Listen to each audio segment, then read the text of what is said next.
So, check natin yung garden ko. Charot. Ang garden ni Marie Edith. Ayan. Super nice. Ang marami na siya. Ano. Ito to, ano to? Rosemary. Rosemary. Yan. May mga maliliit dyan na mga, hindi ko alam, Kashmir. Ewan ko kung ano dyan. Mga parsley, kung ano-ano dyan ng mga maliliit. Tapos dito, itong ginagawa ni Marie Edith lang dyan. Jam to eh. Hindi ko alam kung anong klaseng jam, pero masarap siya. May tinatawag siyang ano eh, parang jam. So, ito naman is apple. Apple. Ayan, apple siya. Marami siyang bunga. Maliliit pa. Maliliit pa yung mga apple. Ayan, ganyan siya. Alamig, punyeta. Nagbe-brain freeze ako, sakit ang ulo ko. Ayan, apple. Ang dami siyang bunga. Tapos, meron ditong ano dito. Hindi ko alam kung anong tawag dito. Ito. Parang berries.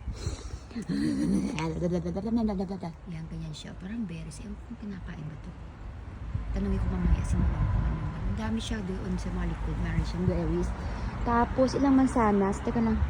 Dami siyang mansanas. Isa, dalawa, tatlong puno ng mansanas. Tapos, ito peach to. Ang alam ko, peach to eh. Kanik. Pero yung parang may balahibo siya. Yung ganyan.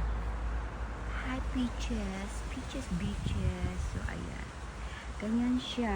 Tapos, ito, hindi ko alam, apple pa rin ata. Hindi ko alam. Pero nakaiba eh. Hindi ko alam kung apple ba. Hindi ko alam. So, anyway, dito kami sa along the highway. Yan. Bahay niya talaga sa harap ng kalsada. Ganyan siya. Foggy today. Ang lamig. Sakit ang ulo ko. Parang nag-brain freeze ako. Minom na ako ng gamot sa akin. Ganyan siya.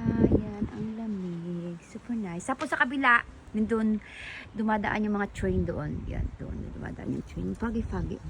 O sige na, mamaya na nilalamig ako. Bye!